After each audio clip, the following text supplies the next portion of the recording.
यो विपत्तिमा जनताका दैलोमा पुग्नुपर्छ।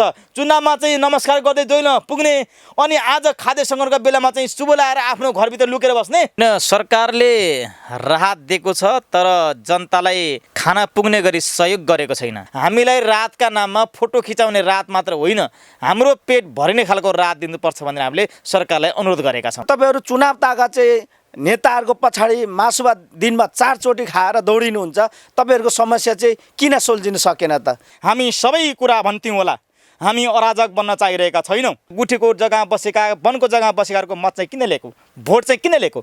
अनि भोट लिने बेलामा चाहिँ गुठी पनि नचाहिने, वन पनि नचाहिने, जम्मैको लिन मिल्ने चाहिँ यहाँ राहतका नाममा राजनीति गर्दै हिँडेका छन् साथीहरू। तर राहतका नाममा राजनीति होइन, राहतका नाममा जनतालाई खाद्यान्न हुनुपर्छ। जनप्रतिनिधि भनेको जनताको कामदार हो, जनताको काम गर्ने मान्छेहरूलाई जनप्रतिनिधि भन्छन्। तर यहाँ त जनप्रतिनिधि भनेको हाकिम भने सम्झेका छन्। यहाँका मेयरले, वडा अध्यक्षले, उपमेयरहरू, यहाँका सांसद मन्त्रीहरू त के भन्छन्, हामी त हाकिम भयौँ, बडा हाकिम, हामी त राजा जस्ता भयौँ भनेर हिँडेका छन्। कहाँ त्यस्तो हुन्छ? देश तथा प्रवासमा रहेर पूर्वाञ्चल डिभिआर टिभी हेरेर बस्नुभएका सम्पूर्ण दर्शकहरूमा हार्दिक स्वागत छ। नमस्कार अनि हार्दिक स्वागत छ पूर्वाञ्चल डिभिआर टिभीमा। म छु कार्यक्रम सञ्चालक दिलबहादुर राई। दर्शक महानुभाव, लकडाउन लम्बिँदै गइरहेको छ। कोभिड-19 कोरोना भाइरस यो सङ्क्रमणका कारण देश होइन विदेशमासम्म लकडाउनको अवस्था छ। देश आक्रान्तमा छ। तपाईँहरू घरमा बस्नुभएको छ, तपाईँहरूले दुःख लागेको छ। तपाईँहरू घरमा बस्दा बस्दा पटेर लागेको छ। पूर्वाञ्चल टेलिभिजनलाई तपाईँले घरवास तथा प्रवास विश्वको जुनसुकै कुनामा बसेर तपाईँले हेर्न सक्नुहुन्छ, तपाईँसँग इन्टरनेटको पहुँच भएको खण्डमा। हामीले यस टेलिभिजनमा विभिन्न समसामयिक विषयवस्तुलाई उठान गर्दै आएका छौँ। आज पनि एउटा त्यस्तै खरो र दह्रो विषयवस्तुलाई उठान गर्ने प्रयास गरेका छौँ। आज हामी नेपाल बसोबास बस्ती संरक्षण समिति समाजका महासचिव कुमार कार्कीसँग कुराकानी गर्ने जमर्क गरेका छौँ। लकडाउन भएको आज 38औं दिन भइसक्यो। सरकारले ठाउँ ठाउँमा राहत बाँडेको पनि तपाईँहरूले विभिन्न मिडियामा देख्दै र सुन्दै आउनुभएको छ। नेपाल बसोबास बस्ती संरक्षण समाजका महासचिव कुमार कार्कीसँग यिनै विषयवस्तुमा कुराकानी गर्ने प्रयास गरिरहेका छौँ। सुकुम्बासीमा बस्ने मानिसको गुनासो के छन्, यी विषयवस्तुमा आजको यो कुराकानी। कुमार कार्की, यहाँलाई कार्यक्रममा हार्दिक स्वागत छ। धन्यवाद। यो लकडाउन भएको आज 38औं दिन भएको छ। अव्यवस्थित बस्ती यानि कि सुकुम्बासी बस्तीमा बस्ने मानिसले रासन खान पाएन, चुलो बल्न छाड्यो, राहत पाइएन भनेर यहाँहरू गुनासो गर्नुहुन्छ। यहाँको परिचय मैले मेरो दर्शकलाई गराइसकेको छु। पूर्वाञ्चल टेलिभिजन हेरेर बस्नुहुने दर्शक, त्यसै गरी तपाईँको शुभचिन्तकलाई आफ्नो परिचय गराइदिनु होला। नमस्ते, म कुमार कार्की, नेपाल बसोबास बस्ती संरक्षण समाजको महासचिव तथा संयुक्त राष्ट्रिय सुकुम्बासी मोर्चा नेपालको केन्द्रीय अध्यक्ष। धरानको कुरा गरौँ, तपाईँ एउटा महासचिव, तर हामी धरानको पेरिफेरीमा कुरा गर्छौँ। धरानमा अहिलेसम्म हामीले थाहा पाएका डेटा, अव्यवस्थित बस्ती यानि कि सुकुम्बासी बस्ती 12,000 घरधुरी, त्यसै गरी त्यहाँ 56,000 जनसङ्ख्या छन् भनेर हामीले डेटा पाएका छौँ। यो के हो?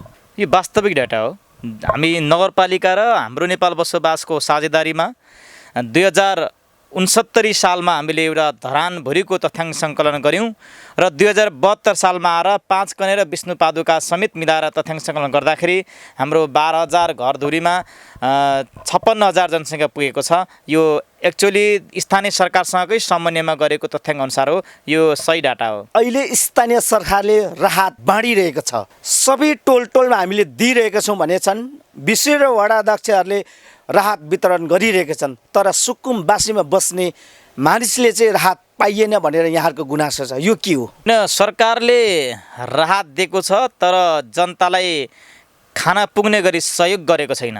हामीले राहत भन्दा पनि जनतालाई खाना पुग्ने गरी सहयोग मागिरहेका छौँ कि राहतका नाममा राहत मात्र होइन, जनताले लकडाउन अवधिभरि खाना पुग्ने खालको खाद्यान्न सहयोग मागिरहेका छौँ सरकारलाई। हामीलाई 5 किलो र 10 किलो दिएर हाम्रो लकडाउनको 38औं दिन आउँदाखेरि एउटा परिवारले 76 किलो खर्च गर्छ, तर 2 पटकमा सरकार 20 किलो दिन्छ। अनि 56 किलो सुकुम्बासी आफैले जुटाउनु परेको छ। त्यसमा सुकुम्बासीको अहिले काम छैन। 38 दिनदेखि सुकुम्बासी कामबिन भएका छन्। जुनसुकै कल कारखानामा गर्ने, जेला मजदुरी गर्ने मान्छेको काम छैन। उहाँहरूसँग पैसा पनि छैन। अब साउसँग जाउँ, उसले पैसा दिँदैन। दोकानमा जाउँ, दोकानले बाँकी दिएको छैन, स्थिति छैन। त्यसो भएकोले गर्दाखेरि सरकारले दिएको 20 किलोले 38 दिन कसरी धान्ने? दिनको 1 पाउ पकाएर खाने? 5 जना परिवार छ, 5 जनामा दिनको 1 पाउ पकाएर हुन्छ? त्यसकारण सरकारले जुन खालको राहत दिएको छ, हामीलाई राहतका नाममा फोटो खिचाउने राहत मात्र होइन, हाम्रो पेट भरिने खालको राहत दिनुपर्छ भनेर हामीले सरकारलाई अनुरोध गरेका छौँ। चामल हरि बोरा बोरा दिनुपर्ने सरकारले सकेको त दिएको छ त नि, किन यसरी गुनासो गर्नुहुन्छ तपाईँहरू? कि त हामीलाई काम दिनु पर्यो, कि त हामीले लकडाउनभरि खाना दिन सक्नु पर्यो। होइन, सरकार राहत दिन सक्दैन भने हामीले ऋणको रूपमा दिनु पर्यो। हामी लकडाउन सकिएपछि कमाएर सरकारलाई फेरि तिर्छौँ। तर यसरी राहतका नाममा फोटो खिचाउने मात्रै खालको राहत दिएर हाम्रा सुकुम्बासीको पेट भरिँदैन। सुकुम्बासी समुदायभित्र सबै श्रमजीवी वर्गहरू बसोबास गर्छन्, सबैले काम गरेर खानेछन्। अहिले काम छैन। काम नभएपछि यो देशका नागरिक भएको नाताले सरकारलाई त्यो ठाउँसम्म पुर्याउन तिनै जनताको अमूल्य मत भएको कारणले गर्दाखेरि ती जनतालाई सरकारको दायित्व कर्तव्य हो। सरकारले जुनसुकै हालतबाट पनि जनतालाई भोगिराख्नु हुँदैन। त्यसकारणले हामीलाई बोरा बोरा देऊ हामीले भनेका छौँ। र उल्टै हामीले सरकारलाई अस्ति भन्यौँ, सरकार हाम्रो सुकुम्बासीलाई खाद्यान्न छैन, त्यसकारणले यो खाद्यान्न देऊ, होइन भने हामी तपाईँको घरमा आउन तयार छौँ भनेर हामीले सरकारलाई भनेका छौँ। र सरकारकै खाद्य यो फुड ब्याङ्कमा हामीले 1000 किलो चामल पनि दिइसकेका छौँ कि सरकारलाई नैतिक सङ्कट परोस् र आम सुकुम्बासी जनतालाई सहज रूपमा खाद्यान्न पुर्याओस् भनेर हामीले सरकारलाई अनुरोध पनि गरेका छौँ। हाम्रो धरानमा 12,000 घर सङ्ख्या। हामीले विभिन्न सहयोगी दातालाई भन्यौँ हाम्रा सुकुम्बासी बस्तीमा कमसेकम सहयोग गर्नुहोस् भन्यौँ। उहाँले के भन्नुभयो, एक दर प्रणाली सरकारको छ, त्यो भएकोले गर्दाखेरि हामीलाई गाह्रो छ भन्नुभयो। त्यसो भए हामीले सहयोग गर्नु भन्यौँ हामीले। र हामीले सहयोग गर्दा हामी आफ्नो जनतालाई बाँड्दाखेरि 1000 किलो चामल हामीले दुखम सुखम हामी माग्ने संस्था हो, माग्ने वर्ग, हामी आफैले किन दिउँ भन्दाखेरि सरकारलाई नैतिक दबाब परोस् भनेर दिएका छौँ कि विभिन्न दातासँग उठाएर हामीले 1000 किलो बनायौँ। 1000 किलो हाम्रा 12,000 सुकुम्बासी घरमा लाने भने आधा किलोको दर मात्रै पर्थ्यो होला।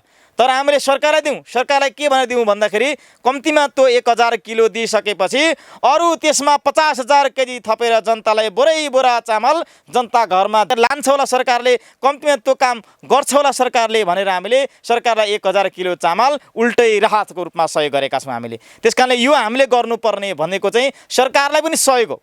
हामीले जुन काम गरेका छौँ सरकारको योगदान नीतिलाई पनि हामीले सहयोग गरेका छौँ र हाम्रा जनताले खान नपाएको कारणले गर्दाखेरि सरकारलाई दिनुपर्छ भन्ने खालको उहाँको ध्यान आकर्षण पनि गरेका छौँ हामीले। त्यस कारणले यो हामीले दिएको राहत चाहिँ उचित हो भन्ने लाग्छ हामीलाई। तपाईँहरू चुनाव ताका चाहिँ नेताहरूको पछाडि मासु भात दिनमा 4 चोटि खाएर दौडिनुहुन्छ, तपाईँहरूको समस्या चाहिँ किन सुल्झिन सकेन त? कुनै पनि सुकुम्बासी नेताहरू त्यसरी कुनै पनि दल विशेषको झन्डा बोकेर जानवाला छैनन् र नेपाल बसोबासको कुनै पनि नेताले त्यो झन्डा बोकेर हिँड्दैन र सुकुम्बासीलाई बिगाउँदैन।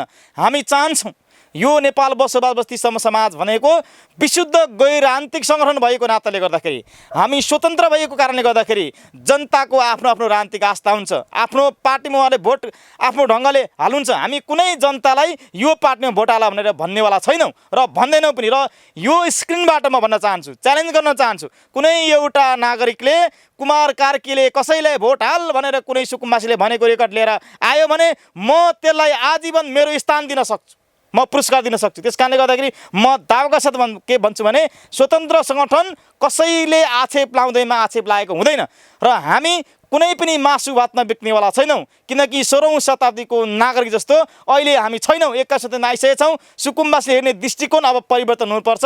हामी सधैँभरि त्यही ढङ्गको जसरी राज्यले सोच्यो त्यही ढङ्गको भएर हामी बस्नेवाला छैनौँ। अब जनताले बुझ्दैछन् के सही के गलत भन्ने बुझ्दैछन्, किनकि नेपालमा सबभन्दा पहिला 2013 सालमा राप्ती उपत्यका विकास योजना आयोग बन्यो। त्यो आयोग सुकुम्बासीले व्यवस्थापन गर्न बनेको आयोग थियो। 13 सालदेखि तपाईँ आज 77 सालसम्म आइपुग्दाखेरि 24औँ आयोग अहिले भर्खर बनेको छ। देवी प्रसाद गेवालीको नेतृत्वमा वर्तमान सरकारले बनाएको छ। आज 24औँ आयोगमा हामी आइपुग्दाखेरि एउटा सुकुम्बासीले एक टुक्रा जमिनको लाल पूर्जा पाएको छैन अनि जनताको लागि राजनीति गर्छु भन्नेहरूले कस्तो राजनीति गरेका छन्। त्यसकारण हामी कुनै पार्टीमा बिक्नेवाला छैन। पार्टीको वास्तविकता हामी सुकुम्बा थाहा पाइसक्यौँ, त्यो सुकुम्बा नेताले जम्मै थाहा पाएका छौँ। त्यस कारणले गर्दाखेरि हामी कुनै पार्टीको झोले बनेर अगाडि बढ्नेवाला छैनौँ र हिँड्दैनौँ पनि। यो अव्यवस्थित बस्ती सुकुम्बासीहरूलाई चाहिँ यो सरकारी र गुठी जग्गाहरू हडप्छन्। दिनमा 2 घर रातमा 4 घर बनाएर बस्छन्। त्यसरी जग्गाहरू हडपिरहेको छन् भन्ने यहाँहरूलाई आरोप पनि लागेको छ नि। यो आरोपलाई के कसरी लिनुभएको छ? यो सरकारको झुटो, यो भूमाफियाको चलखेलो। हामी कुनै पनि नेपालको सरकारी जग्गा अथवा गुठीको जग्गालाई हडपेर बसेको छैनौँ र त्यसलाई विकृत रूपमा लिएको छैनौँ। हामी बस्दाखेरि एउटा जग्गा के थियो, 40 साल पहिला एउटा सुकुम्बासी बजार त्यहाँ भौडी थियो, खोला थियो, पुरेको थियो, घारी थियो। त्यसलाई फाँडेर सम्याएर राम्रो बनायौँ। आज राज्यका निकायका आँखा बलेका छन्, आज भूमाफियाका आँखा बलेका छन्। पहिलो कुरो। दोस्रो कुरो, 2016 सालमा वन क्षेत्र सुदृढीकरण उच्चस्तरीय आयोग बन्यो। त्यो आयोगले के गर्यो भन्दाखेरि वन फडानी गरेर जनतालाई बस्न भनेर राजा महेन्द्रको पालामा भयो। विश्व प्रसाद कोइराला प्रधानमन्त्री भएको बेला 16 सालमा त्यो कुरा भएको छ। त्यो कुरा इतिहास पल्टाएर हेरौँ। 26 सालमा आएर पुनर्वास कम्पनी भयो। पुनर्वास कम्पनीले पनि फेरि जनतालाई पुनः बहाली गरेको छ। जनतालाई बस भनेको छ, राजमार्गका किनारमा बस भनेको छ। ओइलानी जग्गामा बस भनेर त्यो बेलाको राज्यले भन्ने, अनि अहिलेको गणतान्त्रिक राज्यले चाहिँ ओइलानीमा बसिस, गुठीमा बसिस, तेरो सरकारी जग्गामा बसिस, तैँले उठ्नुपर्छ भनेर हल्ला गरेर झुटो प्रचार गरेर हुन्छ? यो हुँदैन। सुकुम्बासी आफ्नो खुसीले आज कोही बसेको छैन। सुकुम्बासीलाई राजनीतिक पार्टीले राखेका छन् आफ्नो भोट ब्याङ्कको लागि सुरक्षित गर्नका निम्ति। कोहीले काङ्ग्रेसले राखिदिएको छ, कोहीले एमाले राखिदिएको छ, कोहीले माओवादी राखे तत्कालीन। अहिले नेकपा। कुमारजी, तपाईँ अहिले आउनुभयो। अहिले मैले भन्दै थिएँ तपाईँहरूलाई बारम्बार यो राजनीतिक दलका नेताहरूले पार्टीले किन भोट ब्याङ्क मात्रै बनाइरहन्छ र तपाईँहरू भोट ब्याङ्कको रूपमा मात्रै किन यो प्रयोग भइरहनुहुन्छ? यो के हो त? यो टेलिभिजन हेरेर बस्नुहुने र तपाईँको शुभचिन्तकलाई बताइदिनु त यसको भित्री चुर कुरो के हो? किन तपाईँहरू यो भोट ब्याङ्कभन्दा बाहिर आउन सक्नुहुन्न? हामी अराजक पनि गर्न खोजिरहेका छैनौँ, नत्र हामी सबै कुरा भन्थ्यौँ होला। हामी अराजक बन्न चाहिरहेका छैनौँ। सरकारको नीति नियममा सरकार चल्छ र सरकारका त्यो 50 करोडको मालिकको पनि एकजनाको 1 भोट हो र हामी जस्ता ओइलानीमा बस्ने लाल पूर्जाविहीन सुकुम्बासीको पनि एकजनाको 1 भोट हो। धनीको 2 भोट हुँदैन। त्यसकारणले यो जसरी भोटमा समानता छ त्यसै गरी अधिकारमा समानता हुन्छ भन्ने आशले प्रत्येक पटक हामीले भोट हाल्दै आएका छौँ। यो पटकको सरकारमा हुन्छ, अर्को पटकको सरकारमा हुन्छ भन्दै हामीले भोट हाल्दै आयौँ, तर भएन। त्यसैले हामी सरकारलाई आग्रह गर्छौँ, हामी प्रयोग भएका छैनौँ, हामी आशा गरिरहेका छौँ। सरकारमाथि हामी भरोसा गरिरहेका छौँ, तर सरकारले आशा र भरोसाको बाँध र हाम्रो धैर्यताको बाँध टुटाउन आँटेको छ, फुटाउन आँटेको छ। यो बाँध रउन्जेल सरकार जुनसुकै पार्टीको आए पनि जोगिने हो, तर जब गरिबको धैर्यताको बाँध फुट्छ त्यो बेला कुनै पनि शासक, कुनै पनि व्यवस्थाको त्यहाँ अडिनेवाला छैन। त्यो व्यवस्थाको अन्त्य हुन्छ। यस च्यानललाई सब्सक्राइब गर्नुभयो? यदि गर्नुभएको छैन भने सब्सक्राइब गर्नुहोस् न है, र छेउमा रहेको बेल आइकनलाई पनि दबाइदिनुहोस् न है। कुमार कार्की, तपाईँहरू अब यसरी अन्तर्वार्तामा चिच्याउनु, यो सडकमा आएर 2-4 दिन हल्ला गर्नु बाहेक के गर्नुहुन्छ त? त्यो तपाईँहरूको बाँधै फुट्यो भने पनि। सुन्नु न, तपाईँ इतिहासले के गरेको छ? राणा सर्वै सर्व हुँ भन्दाखेरि राणाको अन्त्य कसले गर? जनताले गरे होइन? भनेपछि तपाईँहरू सरकार ढाल्ने होइन, सरकार ढाल्नेको सवाल होइन। व्यवस्था यदि जनताको पक्षमा आएन भने सरकार ढाल्नु त सामान्य कुरा। सरकार त आफै ढल्न सक्छ। भोलि 5 वर्ष चुनाव आउँछ, आफै ढल्छ। हामी परिवर्तन गर्छौँ। हामी चाहियौँ भने यो देशमा 10% मात्रै मुठ्ठीभर सामन्त छन्, 90% गरिब जनता छन्, सरबारा छन्। ती 90% गरिब सरबारा जनता एक के हुन्छ? कुमारजी, यहाँलाई मैले रोकेँ। 10 वर्ष जनयुद्ध भयो, सरबाराको शासन आउँछ भनिएको थियो। धेरै मान्छे मरे, धेरैले आमाबाउ दाजुबहिनी गुमाए, धेरैको आफन्त गुमेको छ। तर परिवर्तन तपाईँहरूले जस्तै भनेको थिए नि त। जनताले सत्य जबसम्म बुझ्दैनन्, जबसम्म गरिबले सत्यता बुझ्दैनन्, तबसम्म हामीलाई ढाल बनाएर, हतियार बनाएर राजनीतिक पार्टीले पालै पोलो खान्छन्। हो, हामीलाई थाहा छ 2007 सालमा काङ्ग्रेसले पनि राणा ढाल्दा यस्तै आन्दोलन गरेको थियो, जनयुद्ध गरेको रहेछ। त्यसपछि तत्कालीन एमाले नै गरेछ, माओवादीले नै गर्दै आयो। तर जनताले आशा र अपेक्षा गर्दै सघाउँदै आए। जनताले, गरिबले जनताले त्यो कुरा उनीहरूको कूटनीति, उनीहरूको राजनीति र उनीहरूको जनताप्रतिको ढाँट नीति बुझ्न सकेनन्। जसले गर्दा जनता कहिले आधा काङ्ग्रेस बन्नुपर्ने, आधा कम्युनिस्ट बन्नुपर्ने, आधा अर्को पार्टी बन्नुपर्ने बाध्यता रह्यो। त्यो रहेसम्म यिनीहरूले राज गर्ने हो। त्यो अन्त्य जब जनताले सबै बुझ्छन्, त्यो बुझेको दिन यी सबैको राजनीतिको अन्त्य हुन्छ, यी भ्रष्टहरूको अन्त्य हुन्छ, सुकुम्बासी विरोधीहरूको अन्त्य हुन्छ, यी जनविरोधीहरूको अन्त्य हुन्छ।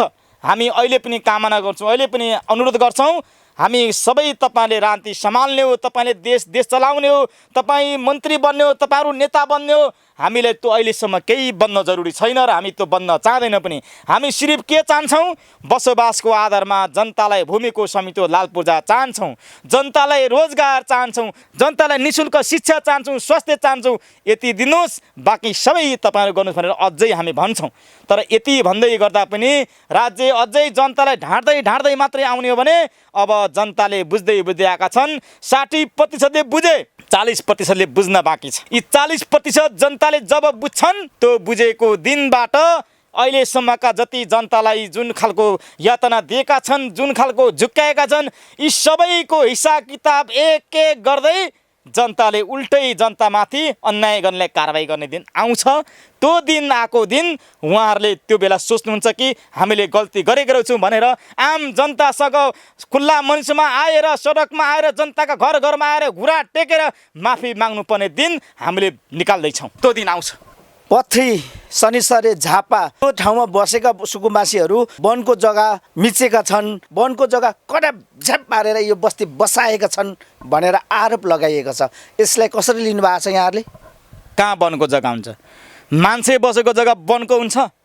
जब मान्छे बसेको चाहिँ यो पथरीको जग्गा चाहिँ वनको भनेको छ, झापाको पनि त्यही भनेको छ। होइन, वन त सबै वन नि।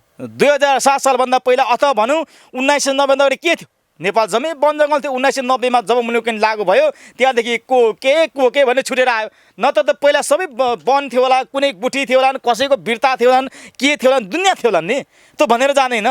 जब एउटा नागरिक त्यो ठाउँमा बसेर उसले दशकौँ वर्ष बसेर उसले त्यहाँ दुःख मेहनत गरेर त्यहाँ ठुलो लगानी गरेछ, अनि आज आएर त्यहाँ जङ्गल थियो, त्यहाँ गुठीको थियो, त्यहाँ यस्तो थियो उस्तो थियो भनेर लाछा लाउन पाइन्छ? त्यसो भए हाम्रो त्यहाँ गुठीको जग्गामा बसेका, वनको जग्गामा बसेकाहरूको मत चाहिँ किन लिएको? भोट चाहिँ किन लिएको?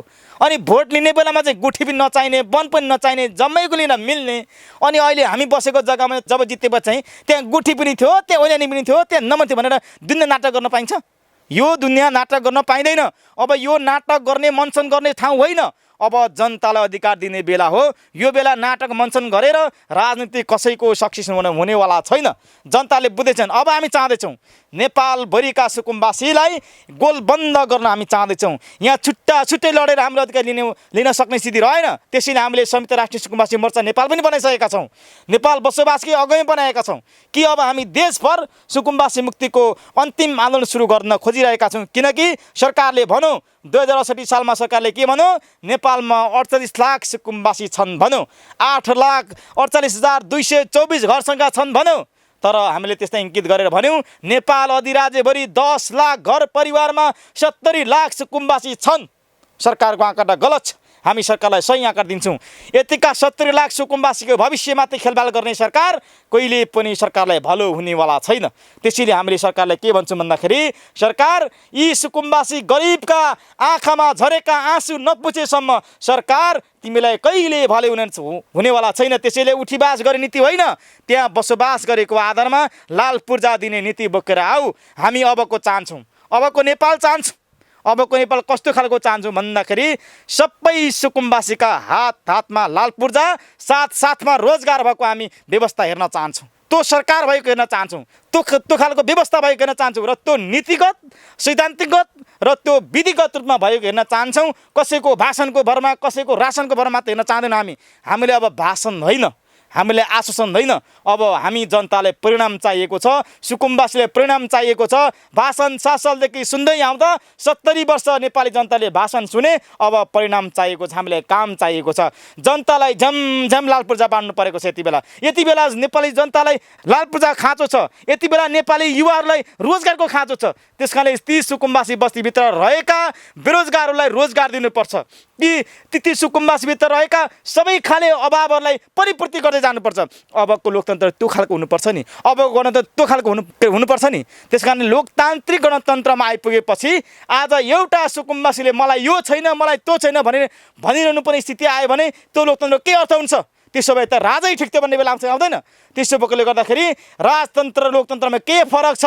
आज पनि एउटा जनता लाल पूर्जा खोइ भन्दैछ, आज पनि एउटा जनता रोजगार खोइ भन्दैछ, मैले खाना पाइनँ भन्दैछ। अनि राजतन्त्र र लोकतन्त्र के अन्तर छ? त्यसैले यो अन्तर देखाउने हो भने, भिन्नता देखाउने हो भने, परिवर्तन देखाउने हो भने ती पिछडी रहेका जनतालाई, ती रोजगारविहीन जनतालाई सबै सुविधा दिनु पर्यो। अनि मात्रै लोकतन्त्रको शाब्दिक अर्थ हुन्छ। होइन भने लोकतन्त्रका नाममा जनतामाथि खेलबाड गर्न कसैलाई छुट हुनेला छैन। त्यसैले अब हामी बलियो व्यवस्थाको पक्षमा छौँ, यही लोकतन्त्रलाई सुधार गर्ने पक्षमा छौँ, गणतन्त्रलाई सुधार गर्ने पक्षमा छौँ र यही व्यवस्था मार्फत आम जनतालाई यो हुने खाने र हुँदा खाने जुन दुईटा वर्ग छ यसलाई समान बनाउन चाहिरहेका छौँ। त्यसैले हाम्रो मिसन बलियो छ, भिजन बलियो छ। तर यो मिसन र भिजनलाई आज तपाईँको क्यामेरा मार्फत भन्न चाहन्छु, हाम्रो यति ठुलो र यति गतिलो मिसनलाई मिडियाले पनि हाम्रो स्थान नदिएका कारणले गर्दाखेरि आज यो पछाडि परेको छ। हामीले चाहेका छौँ हाम्रा 20 लाख सुकुम्बासी युवाहरू छन् यो देशमा। 20 लाख सुकुम्बासी युवाहरूमा 16 लाख, कम्तीमा 16 लाख युवाहरू बेरोजगार छन्। 4 लाखले जिन तिन रोजगार गरेका छन्, कोही विदेश गएका छन्। तर आज 16 लाख युवाहरू बेरोजगार छन्। अनि मान्छेले भन्ने गरेका छन् त्यो बिग्रेन, त्यो फटा परेन। किन हिँड्नु? बाध्यताले फटा भएको छ, बिग्रेको छ। त्यसलाई रोजगार दिनुपर्छ कि पर्दैन? कसको दायित्व त्यो रोजगार दिने दायित्व नेपाल बसेको हो। नेपाल देखायो 16 लाख युवा बेरोजगार छ भने नेपाल बसेको देखायो। त्यो 16 लाख युवालाई अधिकार दिने, रोजगार दिने दायित्व कसको? राज्यको होइन। कुमारजी, तपाईँहरू नेता हो, तपाईँहरू नेतालाई घन्टौँ कुरा गर्दा पनि तपाईँहरूसँग कुरा सकिँदैन। धरानको पेरिफेरीमा जाउँ। धरान उपमहानगरपालिका राहत वितरण कसरी गरेका छ? पूर्वाञ्चल टेलिभिजन हेरेर बस्नुहुने दर्शक, त्यसै गरी तपाईँको शुभचिन्तक र यो धरान पेरिफेरीमा बस्नुहुने, अव्यवस्थित बसोबासमा बस्नुहुने सुकुम्बासी साथीहरूलाई छर्लङ्ग हुने गरी बताइदिनु होला। यो रात अव्यवहारिक रूपमा छ। यो रात जसले पाउनु पर्ने त्यसले पाएको छैन। यो रात बिहान बेलुका काम गरेर खानेहरूले, जसलाई खाना समस्या छ, जो अशक्त छ, त्यसले पाउनु पर्ने आज त्यसले पाएको छैन। कसले पाएछ त? पहिलो कुरो यो रात तपाईँ हेर्नुभयो भने तपाईँको जोसँग सबै छ त्यसले नाम लेखेर रात पाएको छ। नहुनेले पो रात पाउने हो त, हुनेले किन रात पाउने हो?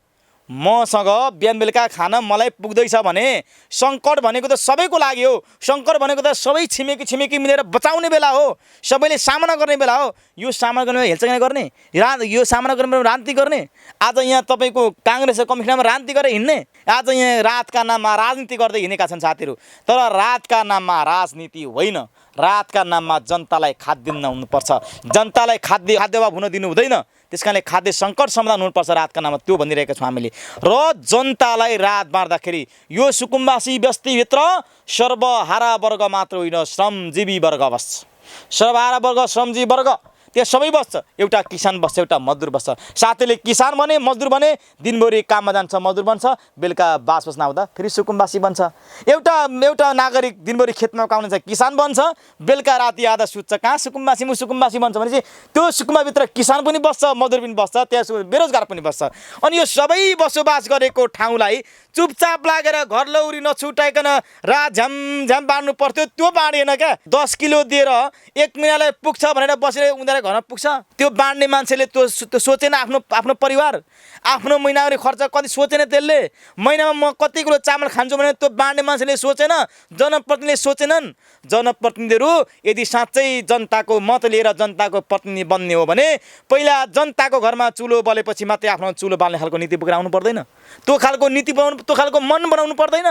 त्यो खालको मन बनाउनु भयो भने पो अर्को पटक निर्वाचनमा भोट माग्न जानु पर्दैन। र म यहाँ मार्फत भन्छु, अर्को निर्वाचनमा गर्ने खर्च यो पटक तपाईँले खाँदैनमा सबैले सहयोग गर्नुहोस्, अर्को निर्वाचनमा खर्च गर्नु पर्दैन, तपाईँहरूले भोट माग्नु पर्दैन। तपाईँहरूले झ्याम तपाईँको पार्टी जुनसुकै होस्, काङ्ग्रेसले गरे पनि गर्नुहोस्, कम्युनिस्टले गरे पनि गर्नुहोस्, जनता समाजवादीले गरे पनि गर्नुहोस्, झ्याम गर्नुहोस्। आज म सुन्दैछु काङ्ग्रेसले 2000 किलो चामल दियो अरे, कम्युनिस्टले 2500 किलो दियो अरे, जनता समाजवादीले 1000 किलो दियो अरे, अनि अर्को जनमुक्ति पार्टीले 500 किलो दियो अरे भनेर म सुन्छु।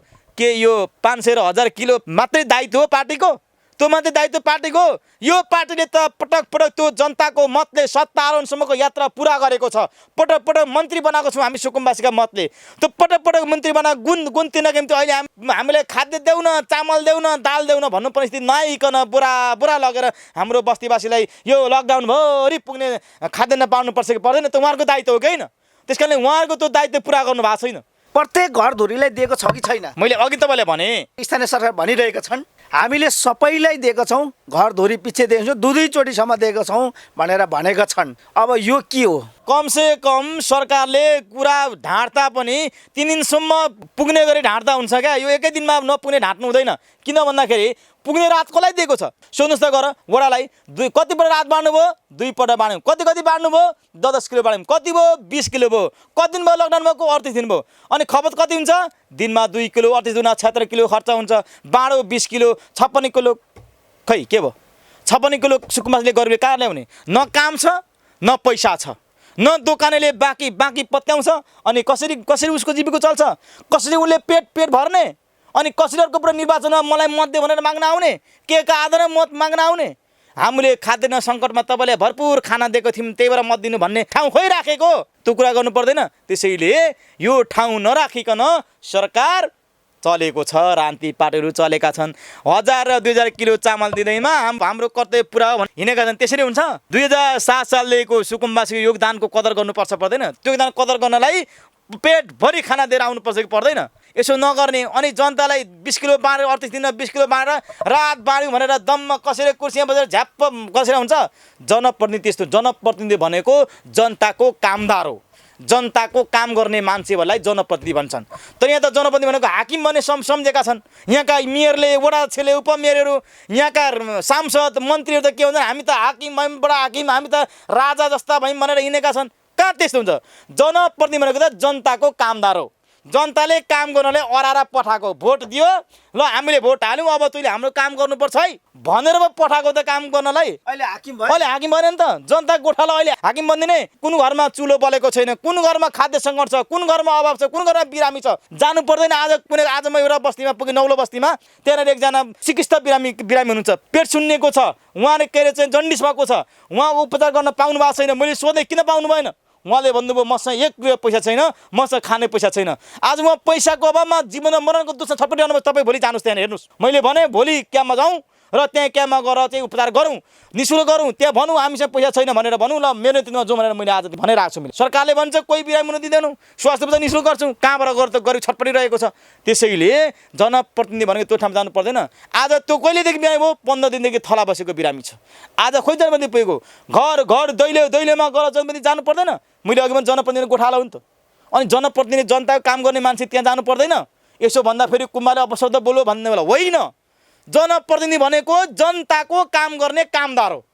त्यो कामदार जनताले चाहिँ तलब दिएर खटाए। के तलब दियो भन्दाखेरि जनताले कर तिरेर त्यही करबाट तलब खाने। अनि जनताको त्यो करभन्दा एकदम धेरै भनेको त हामीले जनताले भोट हाले। यो भोट है तँलाई 5 वर्ष हाम्रो काम गरे, हाम्रो के समस्या हेरे भनेर उसलाई अराएको होइन। अनि यसरी जनताले अराएको मान्छेले काम गर्नुपर्छ कि यसरी हात बाँधेर बसेर मलाई कोरोना सर्छ लाग्छ भन्दै घरमा बसेर 10 किलो मात्रै बाँड्नुपर्छ? आफ्नो परिवारले चाहिँ महिनामा 60 किलो खाने, अनि जनताले चाहिँ महिना 20 किलो दिने? यो सिस्टम र यो नीति ठिक छैन। त्यो कामदार भएको कारणले गर्दाखेरि जनताको घरमा कुन समस्या दिनु पर्दैन, हेर्नु पर्दैन। अर्को कुरा चाहिँ म भन्छु त के भन्न चाहन्छु भन्दाखेरि राहत दिएको छ। राहत बोरामा दिँदाखेरि कसले दिएको राहत छ, त्यो बोरामा कस्तो चामल आयो भने चामलको अध्ययन गर्नु पर्दैन, सब्जी अध्ययन गर्नु पर्दैन।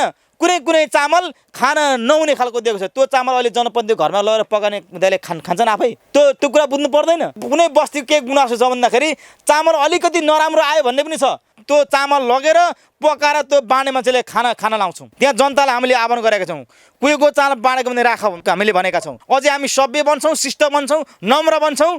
तपाईँहरू अझै पनि जनताको सेवक बनेर आउने प्रयत्न गर्नुहोस्। अझै पनि तपाईँहरू सुध्रेर आउने प्रयत्न गर्नुहोस्।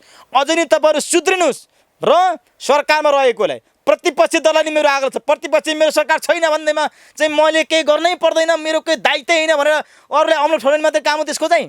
प्रतिपक्षको काम पनि के हो? जनतालाई अधिकार दिनुपर्ने होइन। प्रतिपक्ष चाहिँ घरमा बसेर मैले गर्नु पर्दैन, भोट उसलाई हालिन्छ उसले गर्छ, अर्को पटक चुनाव आउँदैन प्रतिपक्षी दल, त्यो कुरा सोच्नु पर्दैन।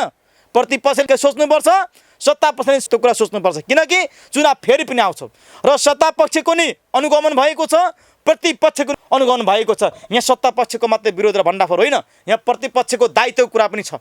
प्रतिपक्ष चुप लागेर बसेर मात्रै यो अधिकारको हल हुनेवाला छैन।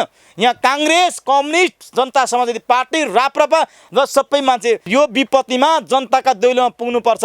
चुनावमा चाहिँ नमस्कार गर्दै दैलोमा पुग्ने अनि आज खाद्य सङ्कटका बेलामा चाहिँ शुभ लाएर आफ्नो घरभित्र लुकेर बस्ने, यस्तो जनप्रतिनिधि, यस्तो राजनीतिक पार्टी, यस्तो संस्कार यो सुकुम्बासी र गरिबले सधैँ सहन बाध्य हुनवाला छैन। अघि मैले भनेको छु, यो नबुझुन्जेलसम्म सहन्छन्, बुझेको दिन यसको भण्डाफोर हुन्छ, यसको अन्त्य हुन्छ।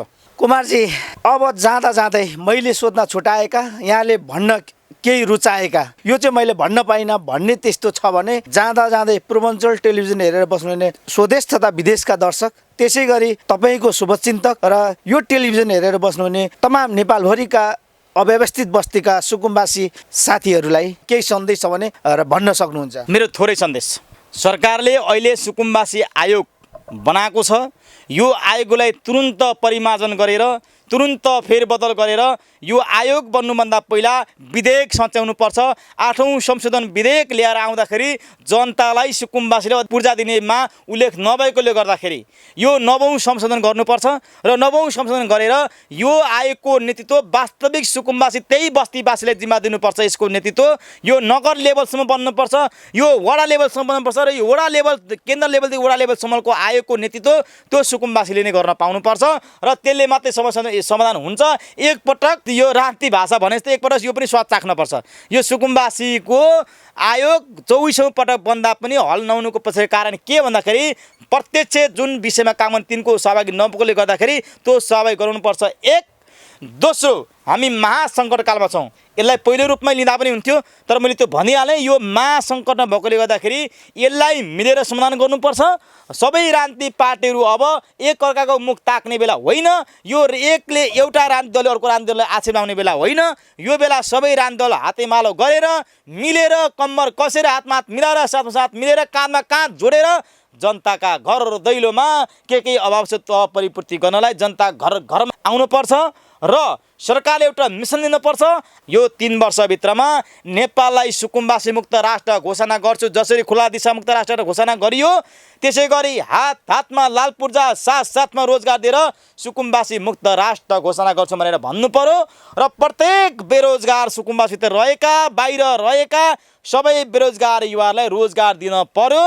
नीतिगत भ्रष्टाचारको अन्त्य हुन पर्यो र यहाँ सबै आम झुक्केका सुकुम्बासीलाई मेरो आग्रह छ, प्रत्येक पार्टीमा झुक्किनु भएको छ भने तपाईँहरू एकपटक अब गरिब मुक्तिको निम्ति, आफ्नो अधिकारको निम्ति आजसम्म तपाईँहरू प्रत्येक आफ्नो आफ्नो पार्टीको लागि लड्नुभयो। तपाईँहरू काङ्ग्रेसको लागि लड्नुभयो, कम्युनिस्टको लागि लड्नुभयो, समाजवादीको लागि लड्नुभयो, त राजाको लागि लड्नुभयो, राजावादीको लागि लड्नुभयो, तर अब आफ्नो लागि एकपटक लड्नुपर्छ। एकपटक म तपाईँलाई यहाँबाट हात जोडेर म भन्न चाहन्छु कि नेपालका सुकुम्बासीहरू एक हुनुपर्छ, नेपालका गरिब एक हुनुपर्छ, नेपालका मजदुर किसान एक हुनुपर्छ। म हात जोडेर बिन्ती गर्छु, दशमा जोड्छु, यदि तपाईँले गर्नुभयो भने तपाईँ त सुकुम्बासी हुनुभयो, तपाईँका भावी सन्तानलाई सुकुम्बासी मुक्त बनाउनु पर्छ भने तपाईँ अब सुकुम्बासी बनेर बाहिर आउनुहोस्, सडकमा आउनुहोस्, हाम्रो एकतामा आउनुहोस्, हाम्रो एउटा मालामा गाँस्ने एउटा सूत्रमा आउनुहोस्। त्यो आउनुभयो भने हामी प्रति राजा जुन खालको झुक्का र रणनीतिका साथ नजानिदो पाराले हाम्रै खुट्टामा, हाम्रै टाउकोमा चाहिँ हामीलाई नै बन्छ नीति लिएको छ, त्यो नीतिको अन्त्य गर्न हाम्रा साथीहरू एक ढिक्का बन्नुहोस्। मेरो यो आग्रह छ। यदि यो मेरो आग्रह मान्नु भएन, हुनु भएन, यदि सुन्नु भएन भने यसको परिणाम पनि के हुन्छ?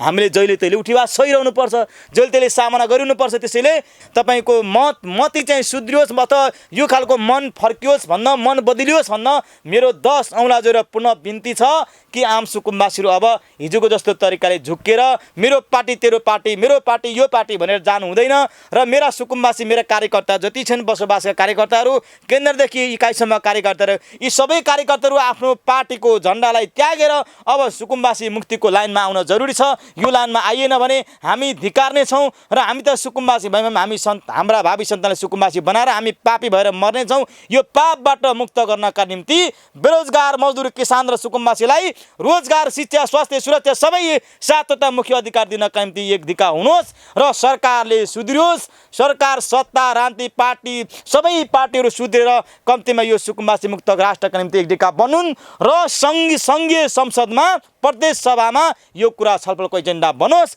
आजसम्म बनेको छैन। आज सबै सांसदले सबै कुरा मुष्टम घेराउ गर्ने, मन्त्री नहुँदाखेरि अनि तपाईँको सत्ता नपाउँदाखेरि अनि तपाईँको आफ्नो तलब सुविधाका निम्ति रोस्टम घेराउ गर्ने सांसद आज यो गरिबलाई पूर्जा दिनुपर्छ भन्ने विषयमा ती सांसदले रोस्टम घेराउ गर्नुपर्छ।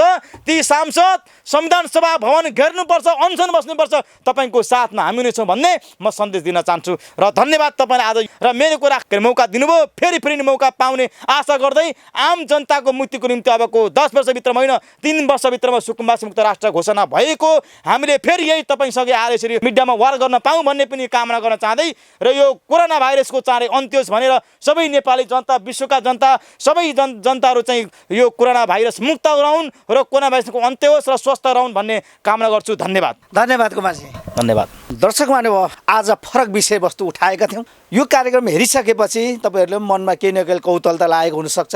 तपाईँको मनको कौतूहलता, तपाईँको मनमा उठेका जिज्ञासाहरू कमेन्टको रूपमा तल कमेन्टले लेखिदिनु होला र पूर्वाञ्चल टेलिभिजनको तपाईँ मेम्बर बन्नुभएको छैन यो च्यानललाई तपाईँले सब्सक्राइब गरिदिनु होला, सँगै रहेको बेललाई पनि दबाइदिनु होला। तपाईँले यो भिडियोलाई काटेर डाउनलोड गरेर होइन, यो भिडियोको यो लिङ्क सेयर गरिदिनु होला। यहाँलाई अनुरोध गरेँ, कुन ठाउँमा हुनुहुन्छ, जुन ठाउँमा हुनुहुन्छ, जसरी रहनु भएको छ स्वस्थ रहनु होला, मस्त रहनु होला, व्यस्त रहनु होला, आफ्नो स्वास्थ्यको ख्याल गर्नु होला, आफू बाँच्नु होला, अरूलाई बचाउनु होला, आफन्तको ख्याल गर्नु होला भन्दै अर्को कार्यक्रममा भेट्ने बाचाका साथ कार्यक्रम सञ्चालक दिलबहादुर राई अहिलेलाई भने बिदा हुन्छु।